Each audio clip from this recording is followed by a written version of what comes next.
Entonces tiene dos orígenes. Podemos hablar del latín, como muchas palabras, o del griego. Muchas palabras derivan del latín y a su vez del latín derivan del griego. Entonces, ya miren ustedes como de strictus o de stricto viene un significado de presión.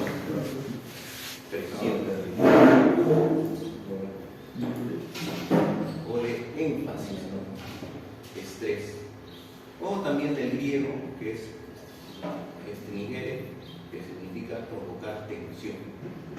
Entonces ya en la misma etimología de la palabra, su origen nos indica que está relacionado con presión, con tensión, con una situación de crisis, de estrés. Se comenzó a manejar más o menos en 1925, 1930. Antes de eso, 1910, por ejemplo, como se cita aquí, solamente se refería a cómo en algunos casos las emociones podían representar riesgo para el aspecto, como describió este fisiólogo. Osler se dio cuenta que muchos de esos casos de angustia, de depresión, de tensión, de alguna situación crítica estaban relacionados con el dolor torácico. Entonces, miren, ya las primeras ideas de cómo se relaciona una emoción con una descripción orgánica o un efecto orgánico de ese sentimiento, de esa emoción, de ese problema psicológico. Entonces, así describió esta relación entre el estrés y la tensión con la química. Entonces, luego ya vienen estudios un poquito más completos y más o menos 15 años después, alrededor de 1925, 1930, ya se comienza a usar la palabra estrés como tal. Este es uno de los primeros que comienza a utilizar Walter Kahneman, otro fisiólogo, que comienza a utilizar esta palabra para describir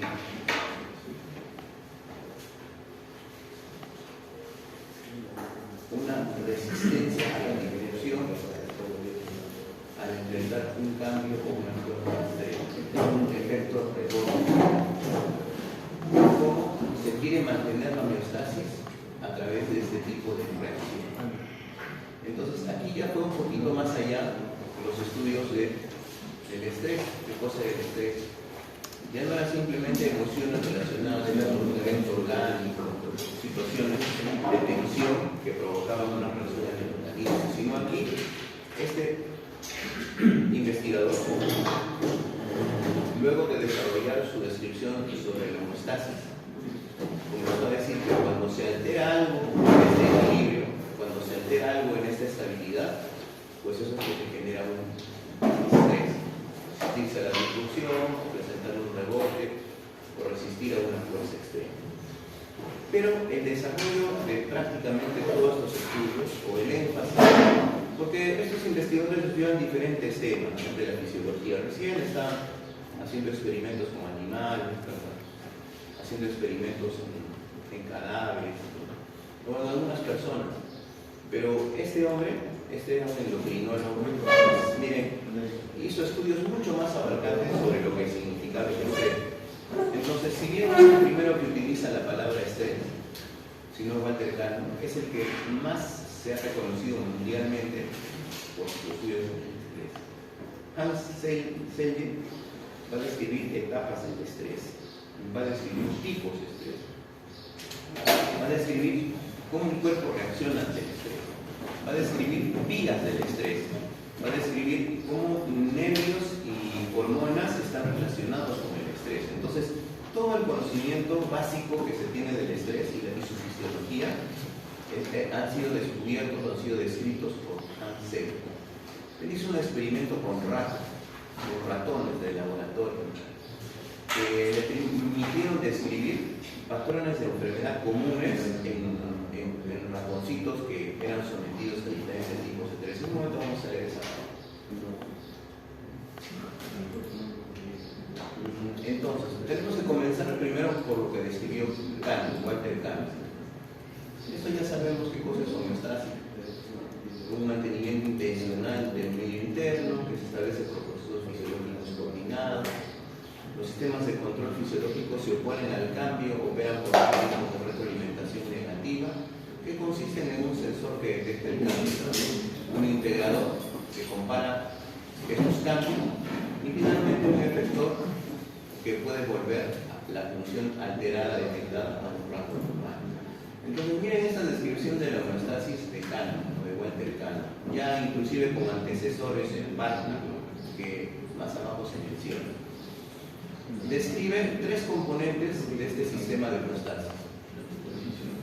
En primer lugar, adelante, este sensor que va a detectar el cambio.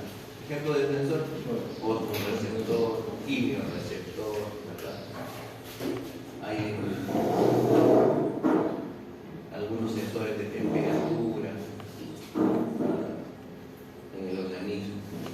Inclusive los mecanorreceptores que están en los músculos y en las articulaciones, también, si bien no están descritos de manera total, completa, pero también forman parte de este sistema que puede detectar o medir esos cambios, detectar sobre todo esos cambios en el sistema de equilibrio de la homeostasis.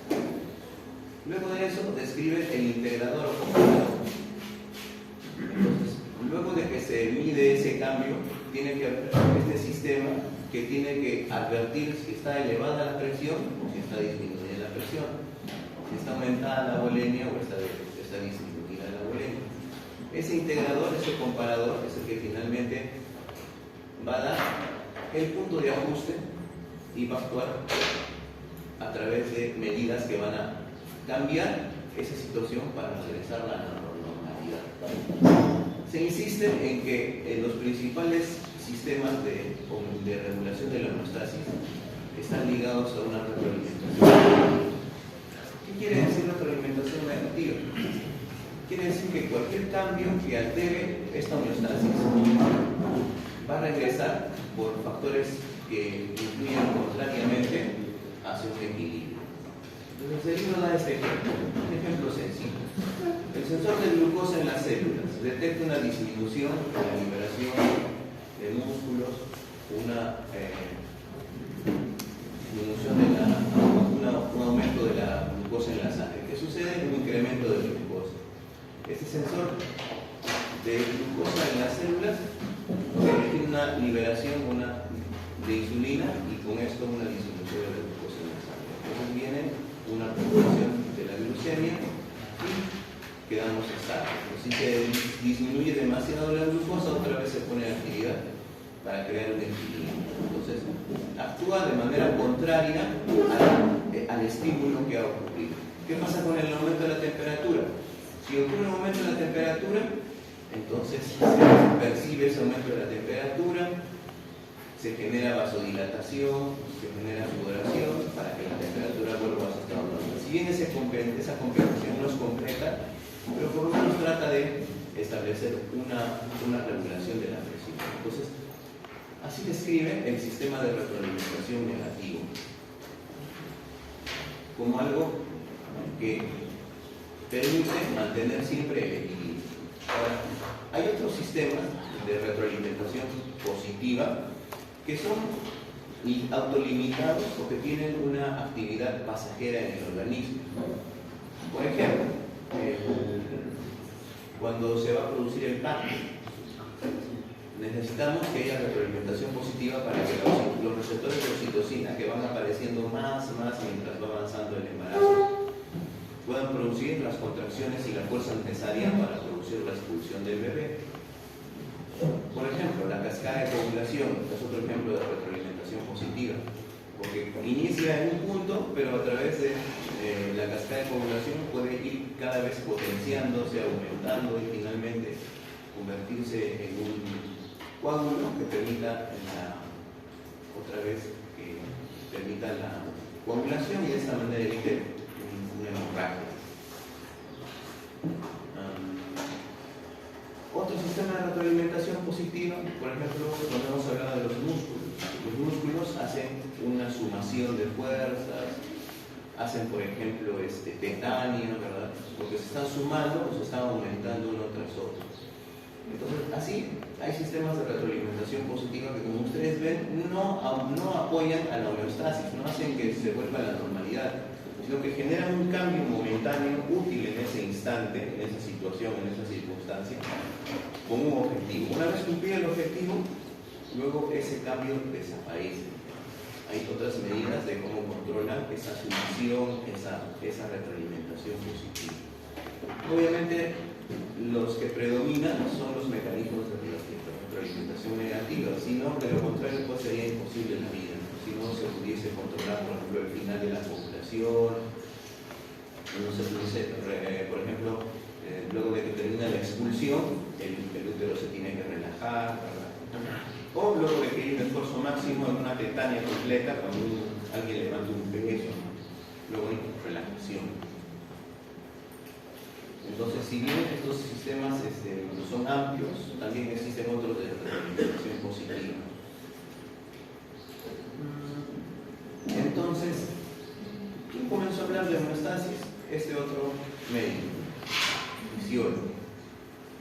Entonces describía, ya hemos visto esto, que los líquidos corporales estaban rodeando a las células, y mientras este líquido corporal esté estable, esté en un equilibrio, pues así también las células estarían en equilibrio. Entonces, por eso es que Cannon postulaba sus ideas sobre la homeostasis y el estrés, cuando recordaba que esto tiene que estar en equilibrio. Si hay algo que interrumpa este equilibrio, entonces pues se va a ocasionar el estrés. Puede ser una enfermedad, puede ser un accidente, puede ser un cambio en el ambiente, cualquier situación. Pero todavía Cannon no relacionaba los componentes neuronales o muchos nerviosos y endocrinológicos que implicaban estos cambios. Porque no solamente cuando va a haber estrés, va a haber estos cambios orgánicos, sino van a haber cambios orgánicos que a su vez están influidos por cuestiones emocionales, por asuntos mentales. Y ese fue el gran aporte que hizo entonces Hans Selye, que pudo poner base a esos mecanismos emocionales que están relacionados con estos problemas orgánicos que al final sufren alteración. Miren, por ejemplo, ¿qué decía Carlos sobre estos?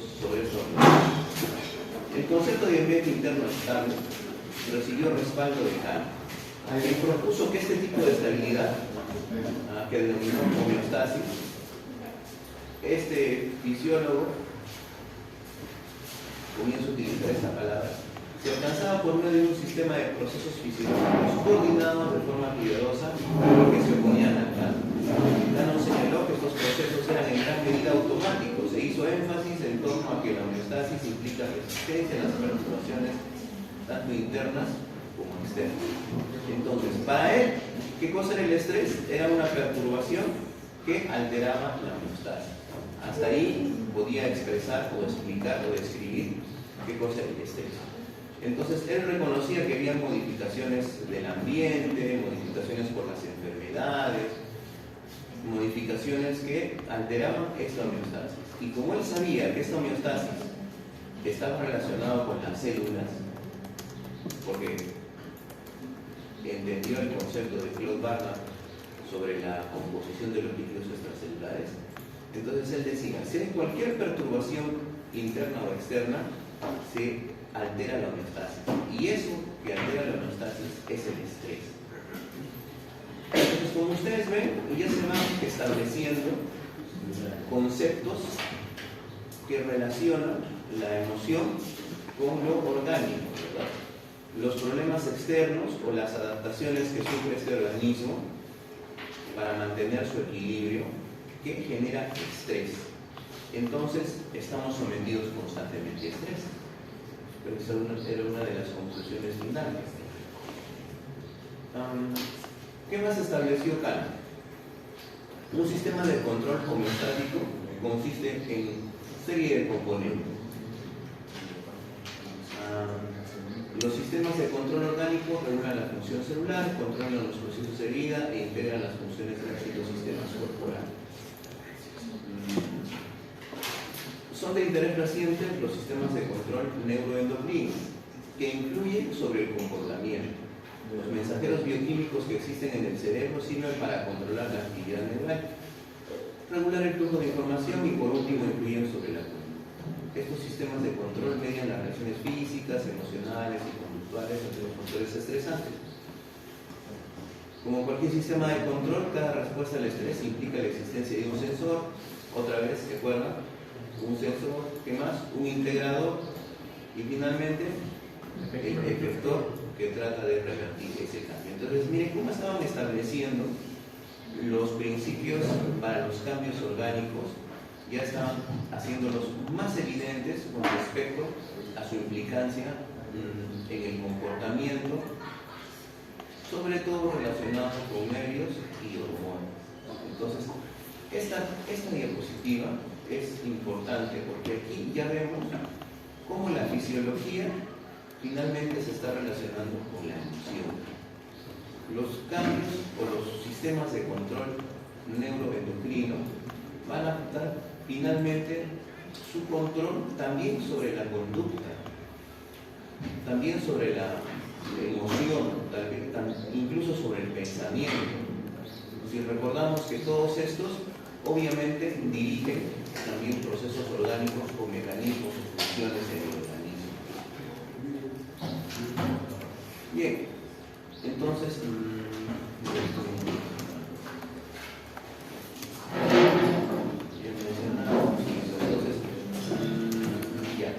la concentración creciente en la promoción de la salud fomentó el interés en las funciones del estrés y las respuestas bioconductuales al desempeñar que se desempeñan en la enfermedad. El estrés puede contribuir de modo directo a la producción o la exacerbación de la enfermedad o ofrecer el desarrollo de conductas como el tabaquismo, el consumo de alimentación excesiva, el abuso de drogas y el incremento del riesgo de la enfermedad. ¿Por qué es importante entonces conocer el estrés? Porque en la actualidad hay un nuevo énfasis en la promoción de la salud mental. Antes no se interesaba mucho en el desarrollo de los problemas conductuales o emocionales. Entonces, de pronto han comenzado a aparecer psicólogos en los colegios, en las empresas, en los centros de salud. ¿Por qué? Porque se dio importancia a que estos cambios, estas modificaciones, finalmente tienen su impacto en la vida, en el desarrollo, en la producción. Obviamente, porque hay situaciones de estrés y ansiedad que van a generar a la vez conducta, vicios, ¿verdad? Exacerbación de enfermedades. Al principio del capítulo, si ustedes leen, hay un ejemplo bien interesante, muy impactante, sobre cómo el estrés condiciona respuestas orgánicas. Habla de una mujer de raza negra que sufre el fallecimiento de sus familiares en un accidente de tránsito. Encima su esposo se queda sin trabajo, tiene 2 hijos que necesitan educación y deja de acudir a sus controles por una enfermedad autoinmune. ¿Cuál es el resultado? La exacerbación de su enfermedad con síntomas, pierde el control de su homeostasis, de su regulación, de su adaptación y finalmente cae pues, en un estado que a su vez funciona como una retroalimentación positiva, funciona como un estrés crónico que la vuelve a preocupar por su enfermedad, por la enfermedad de su esposo, por la situación de sus hijos, y eso a su vez incrementa más su estrés y exacerba más su enfermedad. Entonces, si bien en la actualidad existe promoción de la salud en cuanto a reconocer las enfermedades de origen mental o las implicancias que tienen las conductas, los pensamientos, las emociones, con una serie de otras alteraciones en la salud que pueden estos ocasionar, todavía no tiene su impacto necesario en los profesionales de salud. ¿A qué me refiero? Todavía los médicos, como tienen mucha carga de trabajo, sobre todo en la atención privada, en la atención de nivel primario, no le dan la respectiva importancia. Entonces, ¿qué va a pasar? Ya les he contado cómo es que vienen los pacientes y dicen, doctor, deme mi omeprazol, 30 tabletas para un mes, mi captopril, 60 tabletas para un mes, y atorvastatina, 30 tabletas para un mes. Entonces el doctor ni lo toca, ni lo mira, ni le habla, ni sabe su nombre, hace la receta, le da y nos vemos. El siguiente, doctor, mis 30 de omeprazol, mis 30 de atorvastatina, mis 60 de captopril. Y listo, porque es lo que hay en el nivel básico. Y le das su receta, ni siquiera tienes que escribir atorvastatina porque solo escribes Ator y una rayita, y el de la farmacia ya se la sabe. Lee Ator y ya sabe que es atorvastatina. Lo único que tiene es 20 miligramos, entonces no hay mucha dificultad. Ni siquiera tienes que escribir completo. Ator y ya. Falta promocionar. El de la farmacia recibe la receta Ator, Capto y Omepra. Listo, ya se sabe qué cosa tiene que dar. Agarra su bolsita, incluso ya tiene bolsitas preparadas abajo de su bolsa. Vale. Entonces, nos olvidamos de que realmente eso no es una atención integral en la salud, en la universidad. Y hay lamentablemente colegas que actúan así. Y nosotros vamos a tener la tentación de actuar de esa forma. Pero por lo que vamos a ver en las siguientes, eso no es una atención adecuada ni integral de la salud de los pacientes. Vamos nosotros a darnos cuenta que eso es perjudicial. Si no hablamos de su conducta, si no hablamos de sus emociones, si no hablamos de su compromiso con el tratamiento, si no nos tomamos un minuto para establecer una relación médico-paciente con nuestros enfermos que llegan al centro de salud, con nuestros pacientes, si no los tratamos por su nombre. Es cierto, en el primer nivel de atención, a veces como uno de nosotros vamos a trabajar muy poco tiempo, ¿no? Hay personas que se quedan por mucho más tiempo. La ventaja de quedarte en un centro de atención primaria por bastante tiempo es que ya te haces conocido, ¿no? Para los siguientes contratos ya no tienes que preocuparte porque ahí mismo te llaman. E incluso tienes la opción de nombrarte o de quedarte permanente en ese trabajo. Sobre todo en provincia hay muchos lugares desocupados porque no hay médicos que vayan a trabajar por allá. Y la ventaja es que es fácil de nombrarse. En muchos de esos lugares te nombras y no tienes que preocuparte por contratos por el resto de la vida. Entonces, eso es lo que sucede. Después puedes conseguir una plaza cautiva por el Ministerio de Salud. Entonces, tenía un colega, por ejemplo, que trabajaba en un lugar que está a 10 horas de Arequipa. Ahí trabajó más de 5 años en el primer nivel de atención. Se nombró, al siguiente año que se nombró, postuló al examen de residencia y agarró la plaza para dermatología. Qué bendición para él. Entonces, le salió una especialidad realmente muy interesante. Entonces, pero a veces algunos de nosotros vamos a permanecer apenas un año en el primer nivel de atención. El CERU. ¿Del CERU qué viene? La residencia. O sales al extranjero. Y en la residencia ya no estás trabajando en un hospital, ya no regresas al primer nivel de atención, a no ser que hagas medicina familiar. Si haces medicina familiar, es muy probable que regreses al primer nivel de atención. Entonces, luego de ahí, si terminas la especialidad, de repente no hay trabajo todavía en tu especialidad, podrías comenzar otra vez en una posta de primer nivel. O a la vez trabajas en el primer nivel de atención, recuerda que ahí solo se trabaja 6 horas y el resto del día tienes para trabajar en la privada, como hacen muchos de mis colegas. Trabajas 6 horas tú trabajabas 6 horas en el hospital y en la tarde te puedes ir a hacer la privada. Entonces en el hospital te están pagando 6.000 soles como especialista mínimo. Y afuera consigues, si quieres más o si quieres la misma cantidad de lo que quieres. Entonces, por eso les digo, la carrera realmente recompensa. En la carrera no hay pierde apreciados, esfuerces. Al final dinero no les va a faltar. Cuando tienes su especialidad, trabajo tampoco no les va a faltar. Hay muchas ofertas de trabajo. Entonces, en el Perú todavía tenemos un gran déficit de médicos. Y eso solo en el Perú. Imagínense en el extranjero. Dios quiera que la acreditación a los Estados Unidos sea realidad. Entonces vuestros títulos van a ser mucho más fáciles de convalidar en los Estados Unidos. Vamos a Andrews. Para que se vayan a hacer su rotación a Harvard.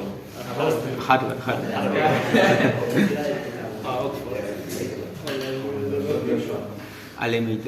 Entonces, Es por eso que ha comenzado a cobrar interés ese tipo de perspectiva. Entonces, lamentablemente no se toma en cuenta, no se hace, se queda en las palabras. Y esa es la ventaja que alguno de ustedes va a tener sobre el resto de sus colegas. ¿Saben? Después de una guardia, en la entrevista, después de una guardia, ustedes van a poder tener la paciencia para hablarle con tranquilidad a un viejito, para consolar a una madre de familia que está preocupada por su nene, para sonreírle a un niño, no hacerle un globito con un guante, no sé, hacer una carita feliz allí.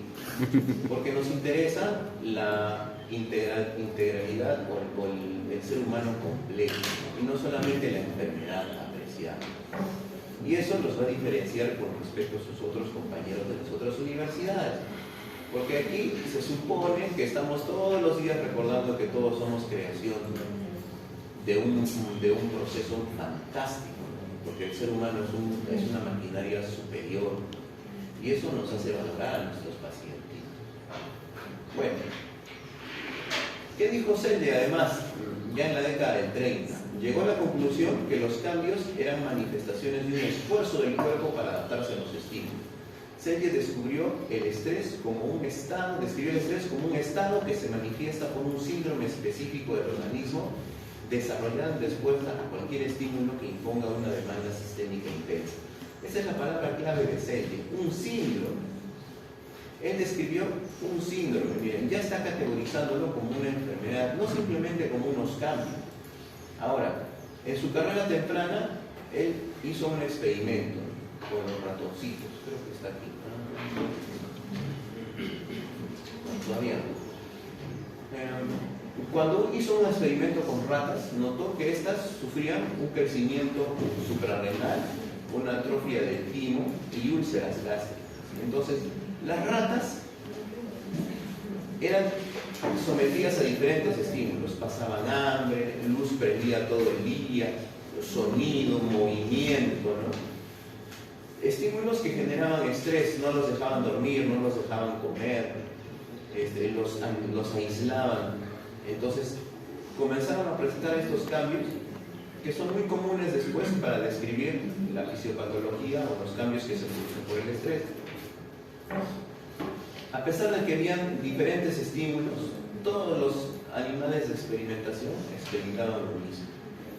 Entonces dedujo que había una alteración en el eje hipotálamo-hipófisis suprarrenal, desempeñando un papel pivote o un papel central en el desarrollo de esta respuesta. Miren, de lo que al principio eran solo emociones ligadas al corazón, lo que al principio era simplemente un equilibrio que se alteraba, finalmente va describiendo ya componentes anatómicos que tienen su implicancia en el desarrollo o en la explicación del estrés. Para Selle, la respuesta a los factores de estrés era un proceso que permitía a las ratas resistir a los cambios que experimentaban, y denominó a estos cambios una respuesta como síndrome general de adaptación. Síndrome general de adaptación. A todos estos cambios en el timo, en la vía gastrointestinal, en el eje hipotálamo, en las suprarrenales, hipotálamo, hipófisis suprarrenal, los denominó síndrome general de adaptación. De acuerdo con Selle, el síndrome general de adaptación implica tres fases: una fase de alarma, una fase de resistencia, y si esto no se termina, llega a una fase de agotamiento. Entonces ya está describiendo el estrés cuando inicia, cuando estamos resistiendo, y cuando el estrés se hace muy prolongado, entonces ya ocurre una fase de agotamiento. En esta fase de agotamiento, ya los sistemas de adaptación no pueden lograr una vuelta a la homeostasis, no pueden lograr una regulación, no pueden lograr una adaptación a estos daños que está sufriendo el organismo. Entonces llega un momento de desgaste, ¿no? Como el ejemplo que está al inicio del capítulo de la señora que tuvo graves crisis de estrés, ¿no? Por la muerte y la enfermedad. Y de ahí viene la depresión, doctor. Claro. La fase de agotamiento. Claro. Dicen, los sucesos o agentes ambientales responsables de iniciar la respuesta al estrés se denominan factores estresantes, obviamente.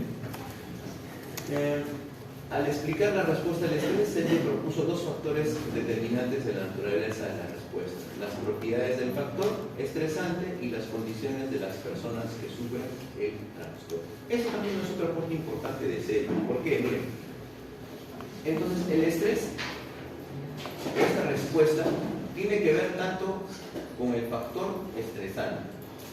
Si bien las ratas o los animales de experimentación sufrían los mismos problemas cuando se los exponía a estos factores estresantes, pero encontró que había algunas diferencias que podrían producirse más rápido, que podrían producirse en mayor intensidad, que generaban mayores malestares.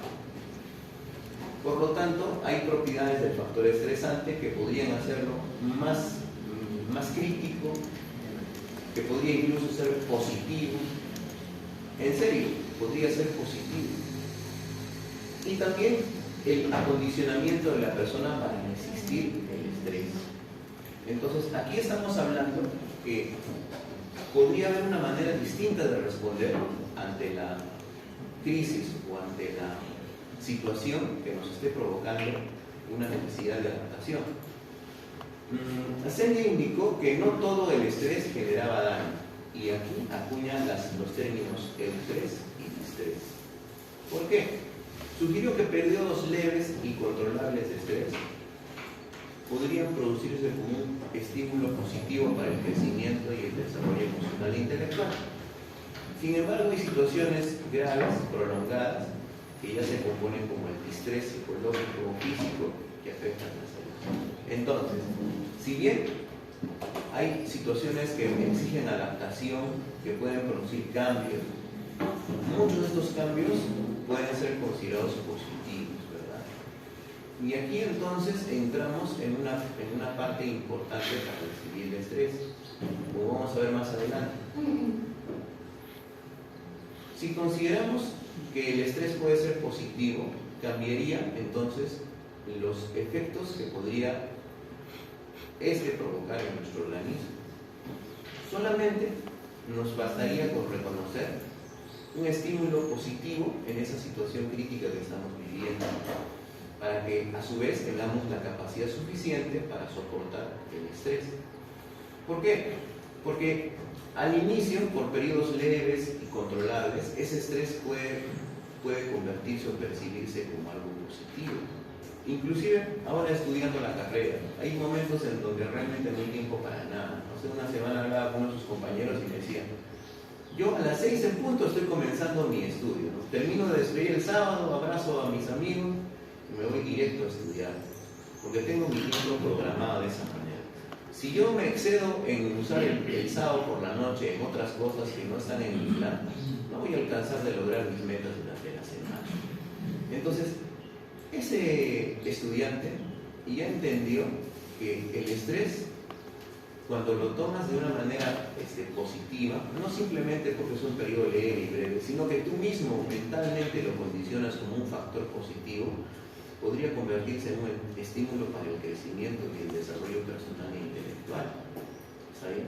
Entonces, solamente percibir una amenaza como una cuestión positiva ya es un gran cambio que nos puede ayudar a manejar el estrés. Obviamente, si esto se prolonga, necesitamos otros recursos para manejar el estrés, ¿verdad?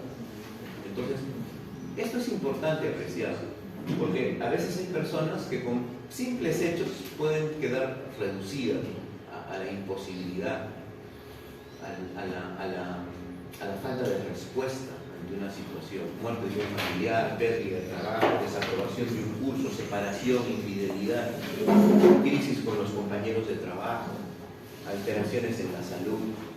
Entonces, todo eso podría ser percibido como un estímulo positivo. Y a largo plazo, inclusive en cuestiones crónicas o prolongadas, podríamos también tener mecanismos suficientes para manejar ese estrés y reponernos ante ese problema. Ese es otro dato interesante en la lectura. Miren a continuación: los factores de estrés que tienden a generar respuestas diversas en personas diferentes y en una misma persona en ocasiones distintas, lo que revela la influencia de la capacidad de adaptación del mismo individuo a lo que Seidel denominó factor condicional. Apreciados. El estrés puede afectar a diferentes personas de diferente manera. Entonces, un mismo impulso, ¿no? Una misma exigencia, todos ustedes tienen la misma exigencia, los mismos cursos, ¿no? Los mismos horarios de examen, pero dice que algunas personas los cursos y la exigencia del estudio los tumban, los incapacitan, destruye su posibilidad de poder adaptarse a ese medio, a ese campo. Pero en otras personas actúa de manera distinta. Entonces, ¿saben? Tienen que en estos días convencerse a ustedes mismos, ¿no? Comenzar a pensar de manera diferente, porque el próximo año estamos a pocas semanas de iniciar el ciclo clínico. Y en el ciclo clínico no solo hay clases ni exámenes, también hay visitas al hospital, tienes que ir bien arreglado, tu uniforme bien limpio, etc. En la cena me tocó sentarme en la mesa de unas chicas de sexto año de medicina, ya las que se están yendo al internado. Y una de ellas decía, describiendo las dificultades de su estudio, decía, ¿cómo poco a poco nos hemos podido ir adaptando? Estos de primer año, refiriéndose a los cachimbos, no saben lo que se les viene. Pero poco a poco ya me adapté. Ya poco a poco ya no se me hacía tan difícil quedarme a estudiar hasta tarde, repartir bien mi tiempo. Al final, al sexto año, ya no parece difícil. Entonces, miren cómo ella llegó a adaptarse, llegó a tener una capacidad suficiente para enfrentar los periodos de estrés que tenía, las trasnochadas, las salidas a los hospitales y todo. Entonces, apreciados, si todos tenemos esa capacidad, entonces todos tenemos la misma oportunidad para estudiar, el mismo tiempo para estudiar. Es cuestión de comenzar a darle prioridad a los estudios y dejar de estar haciendo cosas que no necesariamente están relacionadas con nuestros estudios, Alicia. Entonces, por favor, tomen en cuenta eso. Estos factores condicionales pueden ser internos. ¿Cuáles? Predisposición genética, edad o sexo. O pueden ser externos, exposición a agentes ambientales, experiencias de vida, factores dietéticos o de apoyo social. Entonces, miren, los factores externos, si bien cada uno puede tener una carga genética de estrés, pero también hay factores externos que podrían estar relacionados con nuestra capacidad de soportar estos factores estresantes, ¿no? Y son parte de los factores condicionales. Agentes ambientales, experiencias de vida y nivel de apoyo social. El otro lunes, el miércoles, perdón, porque el miércoles estaba con el segundo grupo, le tocó exponer los últimos chicos del grupo 2. Unos chicos que exponen al final, porque, bueno, pues fueron los últimos en que prepararon sus diapositivas, tenían un poco de temor de salir. Y cuando estaban adelante, todavía se notaba que estaban nerviosos, balbuceaban, ¿no? Querían hacer dibujos en la pizarra, pero tenían temor de hacerlo bien mal, ¿no? Se salteaban algunas diapositivas, ¿no? Porque habían puesto bonitos dibujos, pero no lo querían explicar y decían, pase la siguiente. Entonces, yo le decía, ¿por qué tiene que ponerse de esa manera estresado? ¿Cuántos años ya, cuántas exposiciones ya habrá hecho este joven? Pero aún así, todavía tiene temor de poder hablar delante de sus compañeros. ¿Qué va a hacer si este amigo ha tenido experiencias de vida que han causado esa falta de estima propia, esa situación de estar nervioso delante de sus compañeros? En 150 días o unas cuantas semanas ya va a comenzar el ciclo clínico y va a exponer delante de residentes, delante de asistentes de larga trayectoria, directivos del hospital, personal de seguridad, camilleros, auxiliares de enfermería, el vigilante, los que hacen la limpieza del hospital. Apreciado. Entonces yo le decía, ahí realmente ahora tienes que perderle el miedo a la exposición. No tienes por qué tener temor, tranquilo. Entonces, apreciados, yo no sé si está relacionado con nuestra experiencia de vida, el hecho de que no podamos manejar todavía algunos factores que simplemente, considerándolos positivos, podrían cambiar nuestra perspectiva o cómo afrontamos los desafíos del estrés, como una situación que ya no tiene solución o como una oportunidad para el crecimiento emocional y el crecimiento intelectual. ¿Cómo contribuiría la genética en este caso? ¿Cómo contribuiría la genética? Definitivamente tiene que haber antecedentes familiares que predispongan a una situación, por ejemplo, incontrolable de ansiedad, alguna situación incontrolable de algún impulso, por ejemplo, al cual uno pueda, alguna influencia que uno puede estar sometido. No es extraño mencionar que se pueden heredar, por ejemplo, rasgos depresivos, ¿no? O rasgos de alguna alteración de la conducta. O sea, eso no lo genera lo mismo, sino es genético. Claro, podría ser heredado. O podría ser también condicionado a los trastornos que uno sufre, por ejemplo, al nacer. Porque en el nacimiento también hay algunos problemas que podrían someterlo a estrés en el vientre materno, ¿no? Mientras está en su concepción, o en algún momento en el parto, o durante su crecimiento, que podrían involucrar cambios. Finalmente, otro componente importante es el nivel del apoyo social. Miren, es fácil hacer grupos por afinidad. A mí no me gusta hacer muchos grupos por afinidad, porque siento que se asocian entre ya conocidos y no trabajan entre los que supuestamente no son de su grupito. Porque ¿sabes qué? En el trabajo, cuando estés trabajando en el CERU, no vas a poder seleccionar a tu equipo, ¿no? En raras veces vas a poder seleccionar a tu equipo, ¿no? La enfermera que hace mejor la limpieza del paciente desde la sutura, la obstetriz que se encarga del parto y no te pide que te quedes hasta el amanecer, etc. Pero, apreciados, hay que aprender a trabajar con todas las personas, porque no siempre vas a poder trabajar con solo tus amigos. Aún así, el apoyo social es importante porque te permite manejar mejor las condiciones del estrés. Bien, avanzamos rapidito, vamos otra cita. Miren esta otra cita que está en el libro. Esta cita realmente a mí me ha parecido una de las mejores. Dice, consideraba que los significados y los valores se encuentran en el centro de la vida humana y representan, ¿qué representan? Representan la esencia del estrés, la emoción y la relación. ¿Qué cosa? El hallar significado y hallar valor a la vida. Ahora, ¿cómo una persona va a hallar significado si piensa que solo nace, crece, se reproduce y muere? Realmente hay una paradoja cuando habla este capítulo del estrés, porque hay partes en las que describe la herencia genética de los antecesores en la evolución. Cuando ustedes lean el capítulo y algunas de esas cosas les pregunten en el examen, ustedes van a darse cuenta que habla bastante de evolución, de todo eso. Pero después se manda como una cita como esta. Los valores y los significados se encuentran en el centro de la vida. ¿Qué significado yo le puedo dar a la vida, apreciados? Si pienso que no hay más allá, un destino más allá de la muerte. Que todo lo que hacemos aquí finalmente se acaba en la sepultura, después de unos 80 o 60 años, si tienes suerte de vivir. Realmente no hay mucho significado.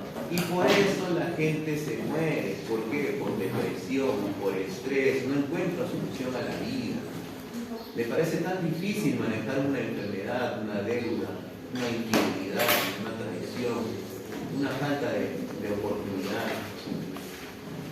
Pero entonces tenemos la oportunidad de considerar valioso a nuestro paciente, valioso nuestro trabajo para lograr pues la adaptación, la reparación, la mejora, la recuperación de nuestros pacientes. Y esa es la ventaja que ustedes van a tener sobre sus amigos de otras universidades, apreciados. Porque nos va a interesar no solo la enfermedad, nos tiene que interesar el paciente. En el Hospital Honorio Delgado, pues, donde estuve un tiempo trabajando, cuando se llevaron de una cama a una señora, la sacaron, la cambiaron de cama. La vecina de su cama decía, no está la glucosa ya no está. Decía. ¿Cuál glucosa, señora? No, es que la señora que estaba a mi lado era la glucosa. ¿Por qué le llamaban la glucosa?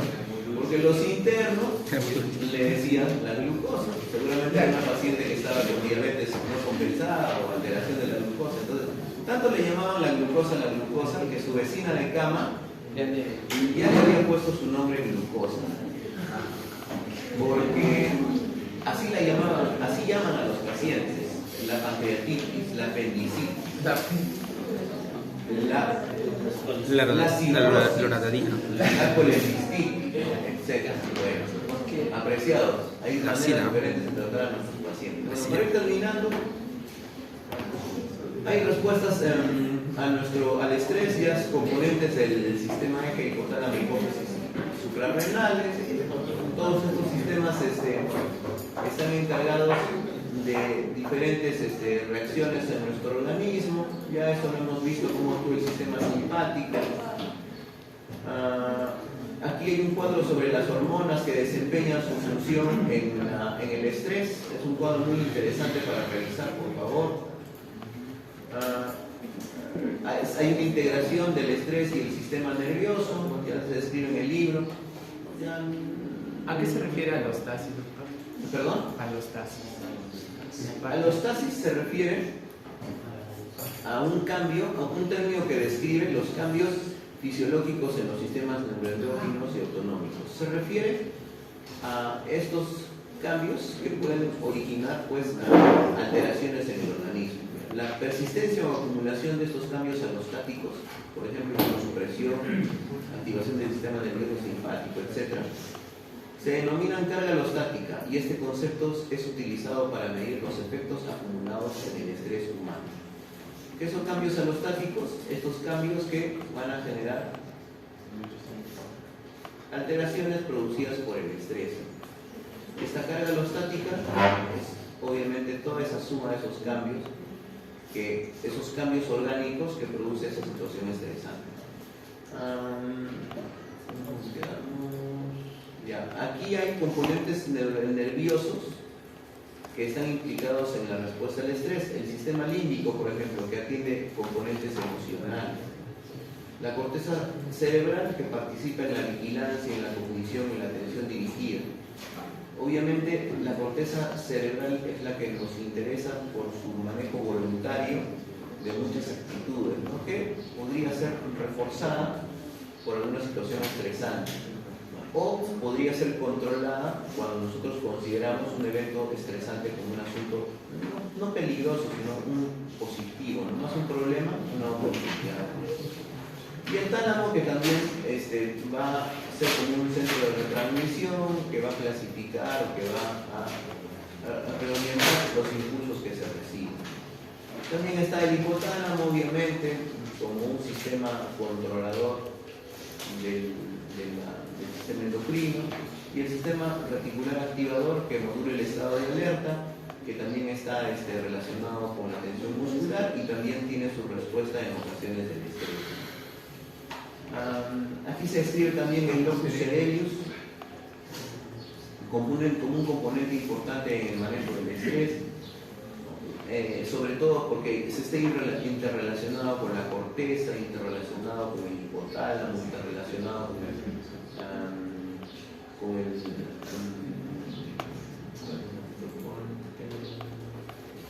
el sistema integrador y con el hipotálamo, de tal forma que podría tener su influencia también. Y finalmente el factor liberador de corticotropina, principalmente dependiente del hipotálamo, que va a generar una serie de cambios que están descritos en la tabla a continuación. En esta tabla se describe esa interrelación de esos factores neuroendocrinos. Aquí al inicio, como la corteza cerebral, el tálamo, el sistema límbico, el sistema reticular activador se interrelacionan para generar todas las respuestas orgánicas a estímulos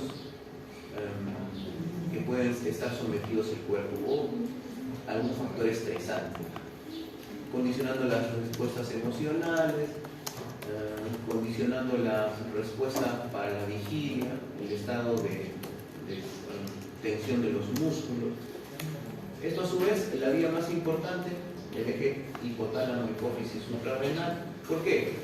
Porque obviamente en su objetivo final se produce cortisol, que va a generar cambios en el metabolismo o supresión de respuestas inflamatorias inmunitarias. Entonces, como un problema, como un asunto emocional afecta el sistema nervioso, a su vez afecta las hormonas, y esto a su vez produce cambios en el organismo. De la misma forma, este locus coeruleus, afectado por cambios emocionales, por influencia del hipotálamo, de la misma forma va a generar una influencia sobre la médula suprarrenal, a la vez generando producción de hormonas que incluyen cambios en el organismo. Entonces, de esta forma, vemos cómo Selle, al describir los procesos del estrés, va a hacer una integración del sistema nervioso, sistema endocrino, relacionado a los estímulos o a los factores condicionantes o a los factores estresantes a los que está sometido una persona. Y así vemos nosotros entonces cómo es que las emociones se relacionan finalmente con las respuestas en el organismo, porque cada una de ellas tiene su interpretación en el sistema nervioso que a la vez involucra respuestas en el sistema endocrino.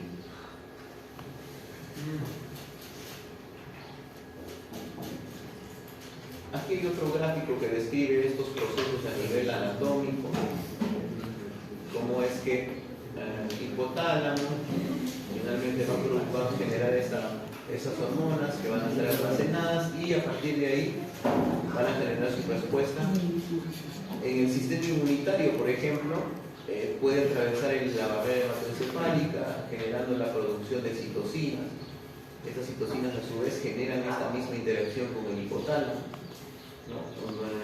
Y también manejado por el locus coeruleus va a ser su influencia para la manifestación del sistema nervioso autónomo, ¿no? Dirigiéndose aquí a bulbo raquídeo. Entonces, en este dibujo vemos esa integración tanto del sistema nervioso como el sistema endocrino para producir sus efectos en los órganos como parte de la respuesta al estrés. Entonces, terminemos con esto.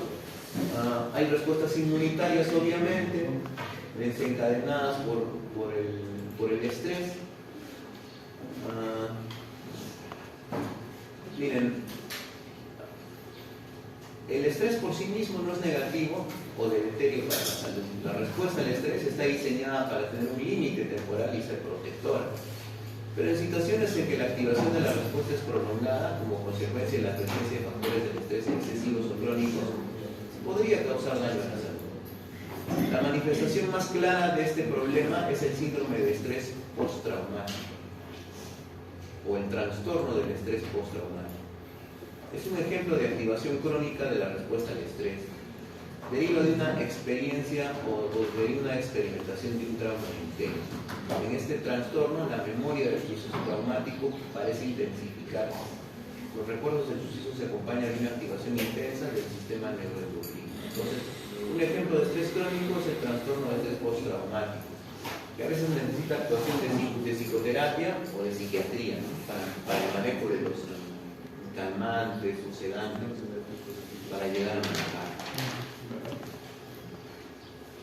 Y terminemos con el tratamiento del estrés. Aquí hay un par de páginas en el libro que describen estas diferentes terapias para tratar el estrés. Entonces no requieren mayor lectura porque muchos de sus efectos están comprobados. Todos estos se refieren a la relajación. Todos estos se refieren a la relajación. Vamos a ponerle un tap.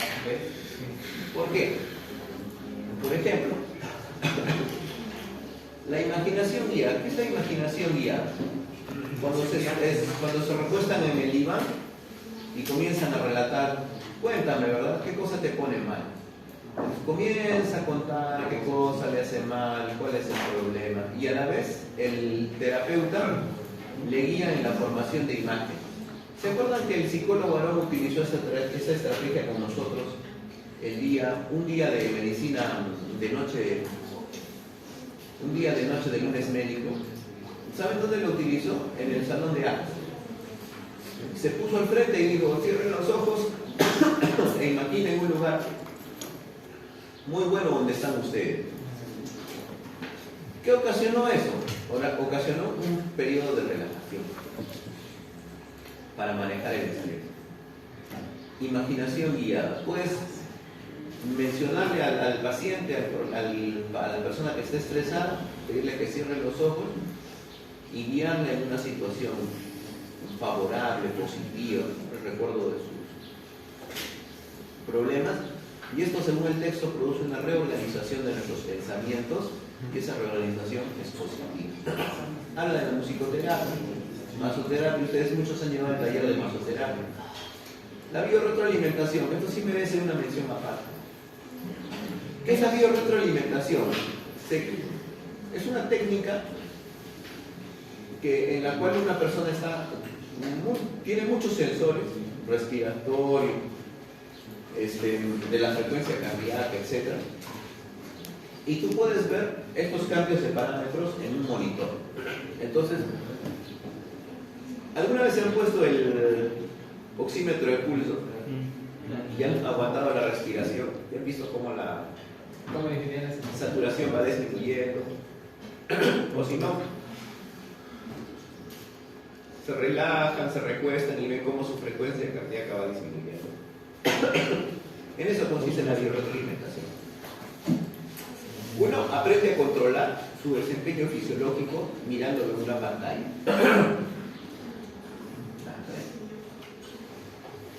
Esto contribuye también a la relajación, porque sabes cómo controlar un problema de estrés, una mala noticia, una guardia pesada, y al siguiente día se viene a hacer clase. Obviamente requiere maquinaria. Y aquí hay unos datos más interesantísimos para el manejo del estrés. Bien, dice: resulta prudente que las personas intenten generar sensaciones de equilibrio interior con el objetivo de mejorar la función de los circuitos neuronales. ¿Qué hacen? Escribir un diario para reflexionar acerca de las interacciones personales con la gente que nos genera estrés. ¿Qué tenemos que hacer? Escribir sobre situaciones que nos estén generando estrés, sobre personas que nos estén generando estrés. Esta descripción, esta escritura, nos permite generar una imagen menos estresante de nuestras instalaciones cotidianas. Nos permite generar una reorganización de nuestros pensamientos y manejar el estrés. Finalmente, dice que recordar las experiencias antiguas e invertir algún tiempo en imaginar posibles escenarios futuros puede prepararnos también para enfrentar situaciones estresantes futuras. Dos técnicas que podemos manejarlas sin mayor problema nosotros mismos. Ah, ya, ya estoy mejor. Gracias, especial. Entonces, miren, hay datos muy interesantes en el capítulo. Al final vemos cómo se interrelacionan nuestras emociones con el sistema orgánico. Entonces, el capítulo tiene unos datos más. Si ustedes leen, por favor, está interesantísimo. La influencia que ya va a tener el estrés entonces en el sistema inmunitario por la mucha liberación de cortisol. Claro. Pero ¿por cuánto tiempo tiene que ser? Porque modula el sistema inmunitario, además generando a veces algún cambio que puede exacerbar nuestra condición, como en el caso de la paciente que se menciona en la imagen o en el capítulo al inicio.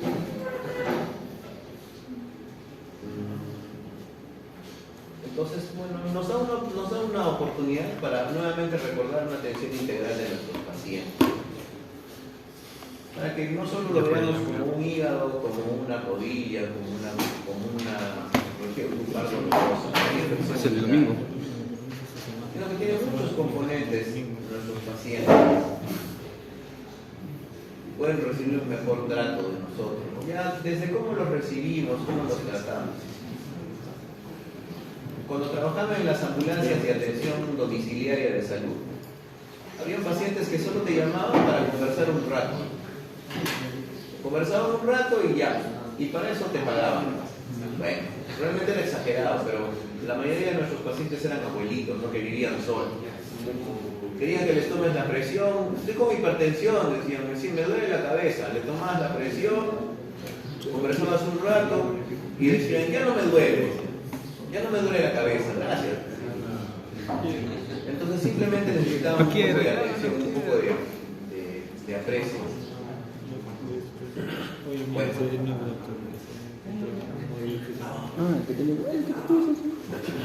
El próximo capítulo, en la primera parte, hay un repaso de unas 4 o 5 hojas sobre lo que hemos visto sobre equilibrio hidroelectrolítico. Denle una leída rápida, no es necesario que se detengan. Hay 1 o 2 aspectos que vamos a tratar de esto. Concéntrense más sobre alteraciones del agua, alteraciones de la deshidratación hiponatrémica, deshidratación hipotónica, deshidratación hipertónica. A eso le vamos a dar más énfasis, ¿ya? Las primeras 4 o 5 páginas del siguiente capítulo es un repaso de lo que hemos visto hasta ahora. Léanlo rápido, ¿no? Algunos conceptos sobre osmosis, necesita quedar bien claro en ustedes, pero no requiere mayor inversión de tiempo, ¿ya? Lean con más detenimiento a partir de, ¿cómo se llama? A partir de las alteraciones del agua. 8:30. Aquí tenemos unos 20 minutitos. ¿Quién falta, apreciados, para mostrarnos un ejercicio de preguntas? Mándenme sus diapositivas aquí. ¿Quieres despedir el video? Para que juntos podamos Despide el video. Brandon, despide el video.